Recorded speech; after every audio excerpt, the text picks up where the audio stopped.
আজকে আমি আলোচনা করব শ্রীকৃষ্ণ কীর্তন কাব্যগ্রন্থের 3টি খণ্ড, ভারখণ্ড, ছত্রখণ্ড এবং বৃন্দাবন খণ্ড।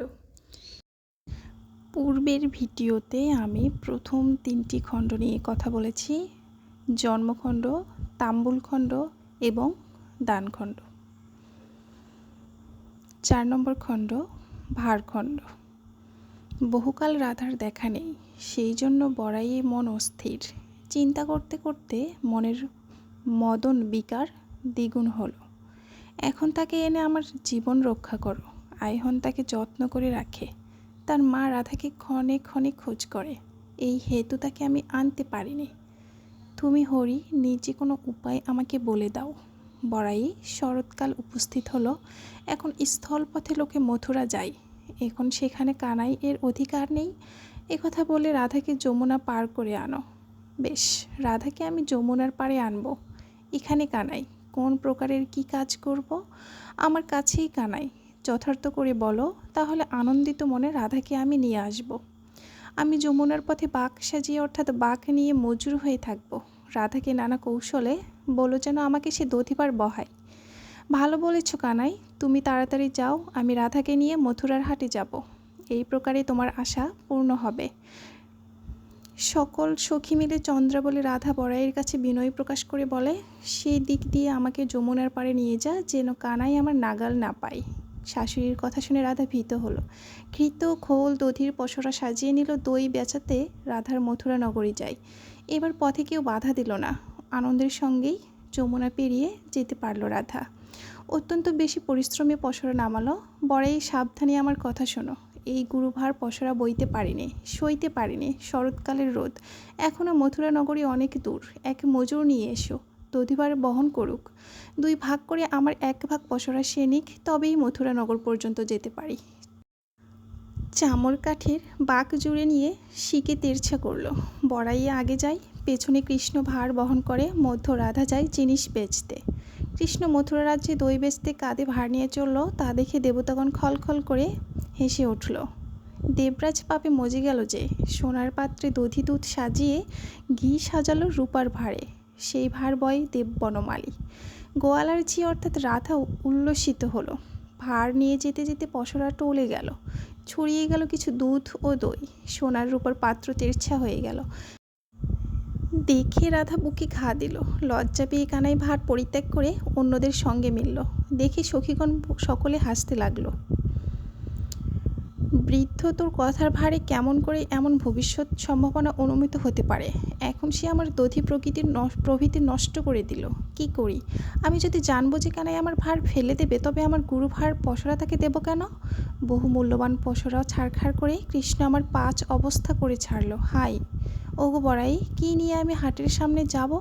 আমার নিখুঁত পসরা কানাই নষ্ট করে দিল। অনেক করে ঘি দই খোল সাজালাম, গোয়ালিনী সখীরা কেউ বাধা দিল না। বড়াই কি প্রকারে কোন বুদ্ধি করব এখন? কেমন করে আমার দধির পসরা সাজানো হবে? কানাই নিজেই পসরা সাজাক, নিজেকে চিনে অর্থাৎ নিজের ব্যবহার সম্পর্কে চিন্তা করে পুনরায় ভার গ্রহণ করুক। পাত্রে যেটুকু দধি দুধ ঘৃত এখনও আছে, কানাইয়ের এটি উচিত হয়েছে, অর্থাৎ এটি তার কর্তব্য যে তা দিয়ে আবার সে পসরা সাজাক। বড়াই, তুমি নিজেই নন্দপুত্রকে বোঝাও। বিধাতা আমার কপালে এই লিখলো, যাবৎ চন্দ্র সূর্যে কলঙ্ক করে রেখে দিল, তাবৎ তোমার জন্যই রাধা অবতার গ্রহণ করলাম। কংস সুখে রাজ্য করে আর আমি ভর বহন করি। আগে আগে বড়াই যাক, রাধা যাও মাঝখানে। সুন্দর কানায় ভার নিয়ে যাক পেছনে রাধে। আজ তোর কথাতেই লজ্জা মাথায় খেয়ে বনমালী ভার বহন করে। তোমার জন্যই রাধায় আমি এমন কর্ম করলাম, এও যেন তোমার মনে দৃঢ়ভাবে থেকে যায়, অর্থাৎ এই কথা যেন তোমার চিরকাল মনে থাকে। দধি ভার নিয়ে আমি পথে পথে যাব, আর হাটে যত লোক যায় আমার পানে চেয়ে চেয়ে দেখবে। এ কী করলে রাধা, এ কী করলে? বড় লজ্জায় পড়ে গেলাম। কি কারণে তুমি দেবরাজকে ভার বহন করাও? মথুরার কাছে দধি ভার নামিয়ে কানাই রাধার মুখের পানে চেয়ে বলল, ভার বহন করলাম, এখন আলিঙ্গন দান করো। ছত্রখণ্ড। উচিত কথা মুরারি শোনো, ভার বইলে মজুরি নাও, অন্য কর্ম আমি করতে পারবো না। এমন মনে সংযত করে থাকো। সুন্দর কানাই দুর্বুদ্ধি ত্যাগ করো, বারেক আমার সম্মান রক্ষা করো। দেখ আমার সকল সখী যাচ্ছে, তারা আইহনের মাকে সমস্ত বলে দেবে। তখন আমি কী উপায় করব? সেজন্য তাড়াতাড়ি ঘরে যাওয়া দরকার। তোমার কাছে কপট কথা বলছি নে, নিজের মনের চিন্তাই করে দেখো। যখন যেমন অবস্থা হয় তার উপযুক্ত কর্ম তখন করতে হয়। দামোদর ছেড়ে দাও, আমি ঘরে যাই। স্বামীর ভয়ে প্রাণ কাঁপে, আরতিতে এখন কোনো ফল হবে না। বৃদ্ধার মুখে রাধার কথা শুনে চতুর সতৃষ্ণ কৃষ্ণ রাধাকে এই কথা বললেন, শৈবাল দাম সদৃশ্য তোর চুল যেন লাবণ্য জল, সেখানে মুখ পদ্মের উপর চূর্ণ, কুন্তল যেন ভ্রমর, তোর নাসিকের উপর নালা দণ্ডের উপর আঁখিপদ্ম বিকশিত, গণ্ডযুগল হচ্ছে অক্ষত মহুয়ার ফুল, ওলো সরসীর উপর সুন্দরী রাধে, দুঃসহ বিরহ জ্বালাই চর্জরিত হলো কানাই, তোর হাসি যেন কুমুদ ফুল, দন্তকেশর ব্যক্ত অধরে যেন বনধূলি প্রস্ফুটিত হলো, মৃণাল সদৃশ্য বাহু, রক্ত উৎপল হাত, অপূর্ব স্তন যেন যুগল চক্রবাক, তোর নাভিদেশ যেন ঈষৎ ফোটা পদ্ম, তোর ত্রিবলী যেন স্বর্ণ নির্মিত সোপান বিশেষ, গুরুভার নিতম্ব দেশে যেন পট্টশিলা বিদ্যমান, অর্পিত স্বর্ণপট্ট জগন দেশে শোভা পাচ্ছে, স্থূল উরু যেন রম্ভাদির কাণ্ড, পদযুগল স্বর্ণপদ্ম সদৃশ্য, তাতে নূপুর ভ্রমর সুললিত রব করে, তোমাকে ছাড়া তার জ্বর তাড়ানোর কোনো উপায় নেই। কৃষ্ণের কথা শুনে সরস মনে রাধা বৃদ্ধাকে আদরে নিজের অভিমত জ্ঞাপন করলো। চক্রপাণি আমাকে অনেক যত্ন করে অর্থাৎ ভালোবাসে, তার উপেক্ষা করে আর কত কথা বলবো। আপন মাথার ছাতা সে আমার মাথায় ধরুক, তবেই আমি জগন্নাথকে রতিক্রিয়া দান করব। বড়াই, তুমি দেব গদাধরকে নিজে বলো, মাথায় ছাতা ধরলে আমি তার কথা রাখবো। বড়াই, ঘৃত দুধের পসরা সাজিয়ে মথুরার হাটে নিয়ে বিক্রি করি। বিশাল নগরে দুপ্রহর বেলা হলো, সূর্যকিরণের জ্বালায় প্রাণ বিকল, আমি বড়ই কোমলাঙ্গী, এদিকে রৌদ্র প্রবল, সেই জন্য আমার দেহ ঘামে আপ্লুত, আমার দেহ সব মন পুড়ে যাচ্ছে। সত্য বলছি বড়াই, এখন এক পাও আর চলতে পারছি না। বড়াই, তুমি আমার কথা ভালোভাবে শ্রী মধুসূদনকে বুঝিয়ে দাও, ছাতা ধরে কানায় আসুক, আলিঙ্গন দান করব। বৃন্দাবন খণ্ড। এখন মলয় পবন ধীরে ধীরে প্রবাহিত হচ্ছে, চিত্তে জাগিয়ে দিচ্ছে কামভাব, বিরহী হৃদয় বিদীর্ণ করে অর্থাৎ বিরহী হৃদয়কে বেদনাবিদ্ধ করে সুগন্ধি কুসুমসমূহ বিকশিত হচ্ছে। তোকে দেখতে না পেয়ে তোর বিরহ দহনে ওলো রাধা, কানাই বড়ই ব্যাকুল হয়ে পড়েছে। ঘরে ত্যাগ কর, কানাই ঘর বনে বসে থাকে, মাটিতেই শয্যা গ্রহণ করে, অতি বেশি যত্নে অহর্নিশি তোর নাম স্মরণ করে। এখন তাড়াতাড়ি গিয়ে ওলো রাধে, কানাইয়ের আশা পূর্ণ করো। রাধে, তোমাকে না দেখে কানাই ব্যাকুল, এখন আমাকে সে তোমার কাছে পাঠালো। বিনয় বাক্যে কানাই আমাকে বলল, বৃন্দাবনে এসে রাধা আমাকে দর্শন দিক। বড়াই, আমার শাশুড়ি বড়ই উগ্র স্বভাব বিশিষ্ট, সারাক্ষণ আমাকে ঘরের মধ্যে রাখে। কেমন করে বড়াই তার বৃন্দাবনে যাব? মনে মনে চিন্তা করে তার উপায় তুমি আমাকে বলে দাও। ব্রতের ছল করে ফুল তুলবার জন্য বৃন্দাবনে যাস, তোর কিছু ভয় নেই। রাধে সখীদের সঙ্গে করে নিয়ে যাস, তবে আইহনের মা আর বাধা দেবে না। ব্রতের যা কিছু মর্ম আইহনের মা ভালো জানে, তাকে এসব কথা স্তোক দিতে পারবো না। বড়াই, আমার মনের এক উপায় আছে, সেই প্রকারে বৃন্দাবনে যাওয়া হতে পারে। রাধার মুখে চুমু দিয়ে বড়াই বলল, নিজের উপায় তবে তুই আমার কাছে বল, আমি তাকে অত্যধিক যত্ন করব, আর তোকে সানন্দে বৃন্দাবনে নিয়ে যাব। আমার সখীদের শাশুড়িদের কাছে গিয়ে তাদের সকলকে কিছু ভৎসনা করে এই কথা বলো, আইহনের মায়ের জন্যই বিক্রি বন্ধ, তাকে ভৎসনা করলে বৌঝিরা দই বেচতে পারে। রাধে, তোর বাইরে যাবার ভালো উপায় বলছিস, এখন এমন কাজ করাই ঠিক হবে। তোর উপদেশ মতো এখন গিয়ে সেই কাজের সমাধা করি গে। বৃদ্ধার কথা মতো সকল গোপী অভিমন্যু মাতাকে বাক্যবান ব্যথিত করতে লাগলেন। তোমার জন্যই কোপ সমাজ নষ্ট হচ্ছে, তোমার মনে কত যে কুবুদ্ধি উপজাত হয়, সকল নারীকে নিজের মতো কেন দেখো?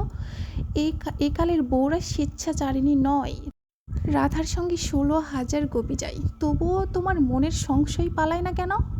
তোমার কুবাক্যের কথা সকল গোপী বলে, সেসব শুনে কেউ ঘরে বার হয় না, তার ফলে দই দুধ ঘি কিছুই হাটে বিক্রি হয় না।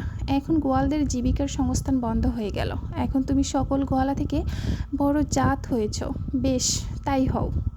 আমরা সকলে আজ থেকে একদিকে হলাম, আপন আপন বউদের হাটে পাঠাবো। তোমার ঘরে ভাত পানি কিছুই খাবো না।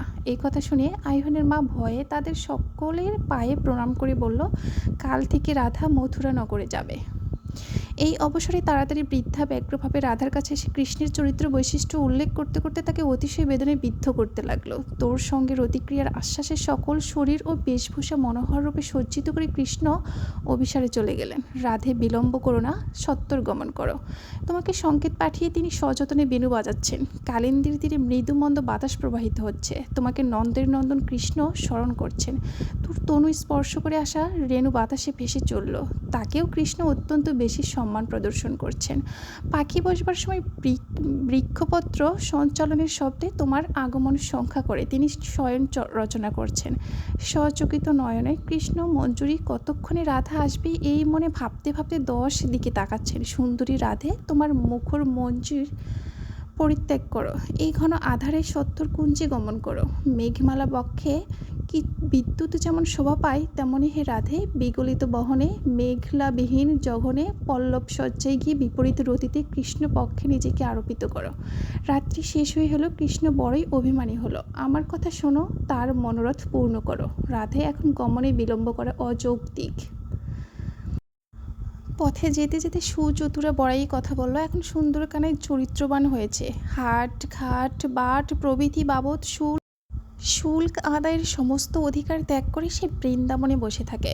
এখন সকল লোকেরই সে উপকার করে, ধর্ম দেখে অর্থাৎ ধর্মের চিন্তা করে কথা বলে। সে পরস্ত্রী ত্যাগ করেছে, এখন কাউকেই কানাই রূঢ় বাক্য বলে না। আমি এখন তার চরিত্র ভালো জানি। হাটের লোকদের সে ফল ফুল দিয়ে তুষ্ট করবার জন্য যমুনা তীরে আগ বাড়িয়ে তা রেখে দেয়। এখন দামোদরকে বড়ই সুন্দর দেখছি। তাকে তুমি সব কিছুতে ভয় করো না। তাকে দেখলে আমার কথার সাক্ষী পাবে, অর্থাৎ আমার কথার সত্যতা প্রকাশ পাবে। লাভের মধ্যে এই যে তাকে দেখে তোমার 2 চোখ জুড়াবে। বড়াই মনের উল্লাসে এইসব কথা বলতে থাকে। সকলে গিয়ে বৃন্দাবনের পাশে মিলিত হলো। বৃন্দাবনের ফুলে সকলের লোভ হলো। বড়াইয়ের মুখে বৃন্দাবনের কথা শুনে সকল গোয়াল যুবতী অর্থাৎ গোপীগণ বড়ই সুখ পেল মনে মনে। সকলকে নিয়ে রাধা যুক্তি করে বৃন্দাবন দেখবার জন্য একমত হলো। রাধা সখীদের সঙ্গে যাত্রা করলো। তখন সকলের মনে কামভাব জাগলো। রাধা তখন মনে মনে খুব বেশি আনন্দিত পেল। বৃন্দাবনের দিকে পথ ধরল। বড়াইকে সামনে নিয়ে চন্দ্রাবলী এগুতে থাকে। সকল গোপী মনের আনন্দে গান গায়। রস পরিহাস করতে করতে রাধা বৃন্দাবনে চলে যায় এবং বাঁকা চোখে কৃষ্ণের পানে চেয়ে দেখে। চুল খুলে ফেলে আবার বাঁধে। ঘন ঘন রাধা হাই তুলতে থাকে। রাধার সখীর বদন চুম্বন করলো। ভালো গান করে বলে মদন পতিত হলো, অর্থাৎ ভালো ভালো গান করতে করতে তাদের চিত্তে মদন দেবতার আবির্ভাব হলো। এইভাবে রাধা বৃন্দাবনের মধ্যে গমন করল। রাধাকে কামরসে বেশ আবিষ্ট দেখে রাধালস কৃষ্ণ তাকে ডেকে আদর করে এই কথা বললেন, চন্দ্রাবলী রাধে, দেখো বৃন্দাবনের মধ্যে তরুরাজি ফুলে ফুলে সুশোভিত হয়েছে। সেখানে ভ্রমরের সুললিত গুঞ্জন শ্রবণ করে মানুষ দূরের কথা দেবতারাও বিমোহিত হয়ে পড়েন। রাধে, তোর ও আমার অবস্থান এখন দেখি মাঝ বৃন্দাবনে। আজ এখানে নবীন যৌবন সফল হোক। রাধে, শপথ করে আমি কথা বলছি, তোমার জন্যই আমি এই বৃন্দাবন নির্মাণ করলাম। এক জায়গায় মাথার পসরা রেখে দিয়ে, হে রাধে, ফুল পার ফল খাও। ওই ফুল ও ফল ত্রিভুবনের মধ্যে শ্রেষ্ঠ।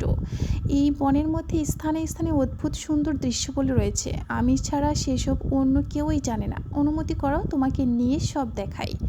সেখানে আমাকে ছাড়া কোনো লোক সঙ্গে নিও না। সকলের মধ্যে তোমার শরীরখানি যেন শ্রেষ্ঠ, তেমনই সকল বন মধ্যে আমার এই বন শ্রেষ্ঠ।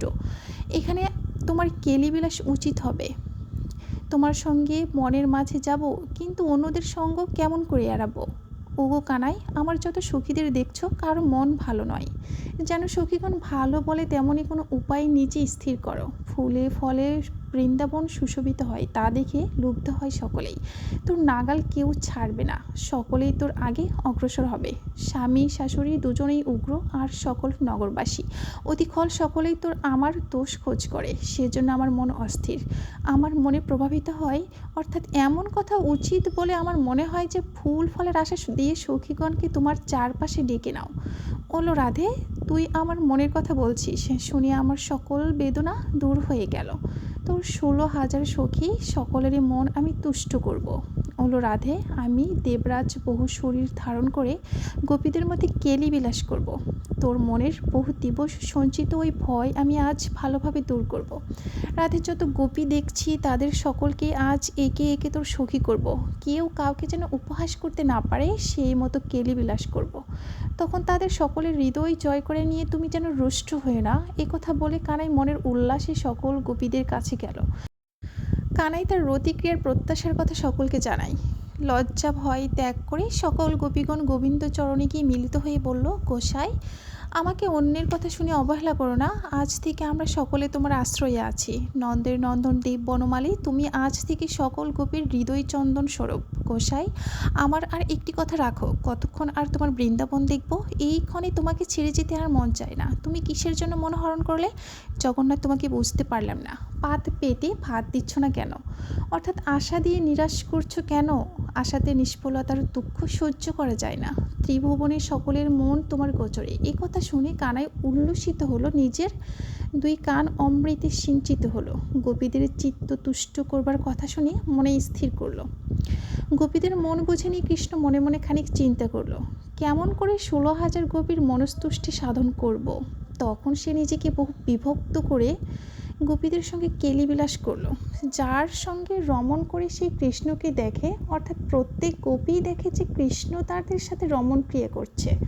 প্রত্যেক গোপী জানলো যে এই বনে আমি কৃষ্ণকে পেলাম। কুসুমরাজি প্রস্ফুটিত হলো, সরস ভ্রমণ গুঞ্জন করে। এক এক কুঞ্জে এক এক রমণে নিয়ে চিরদিনের মনোবাঞ্ছনা পূর্ণ করে। মনকে রসময় করে বৃন্দাবনের মধ্যে কৃষ্ণ রতিক্রিয়া উপভোগ করলো। একে একে সকল গোপী কৃষ্ণের মনে আপনাকে রাধা অপেক্ষা অধিক বলে জানলো।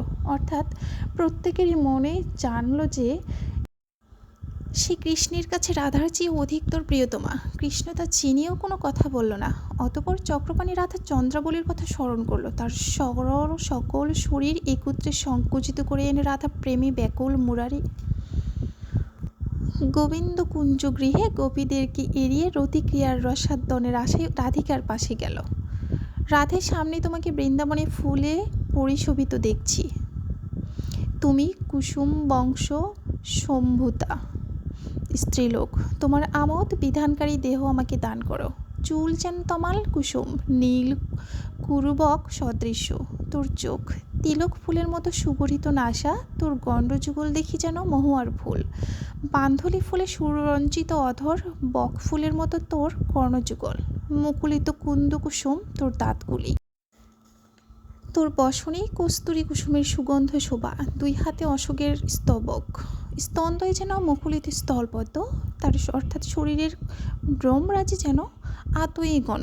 আতয়ী শব্দটি সম্ভবত আততায়ী শব্দের সংক্ষিপ্ত রূপ। এখানে তাহলে অর্থ দাঁড়াবে, আততায়ী যেমন সদৃশ্য থেকে শত্রুপক্ষকে নিধন করে, তেমনি তার শরীরের অতি সূক্ষ্ম রোমাবলী অদৃশ্য তীরের মতো মানুষকে ঘায়েল করে। গভীর নাভিদেশের উপমা নাগকেশর ফুল। দুই জঙ্খ যেন দুটি কনক কেতকী। স্থলপদ্ম সাদৃশ্য চরণপদ্ম। আঙুল দেখায় যেন চাপা কলিকা সমূহ। নখরগুলি দেখি বাবুই তুলসীর মতো। সারা শরীর শিশির কুসুমের মতো কোমল। কনকচাপা ফুল দলের সৌন্দর্য তোমার সারা শরীরে।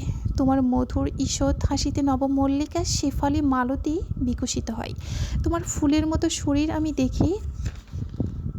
ওগো কানাই, পুরুষদের মতো শ্রেষ্ঠ প্রেমিক তুমি। তোমার কথার উত্তর কে দিব?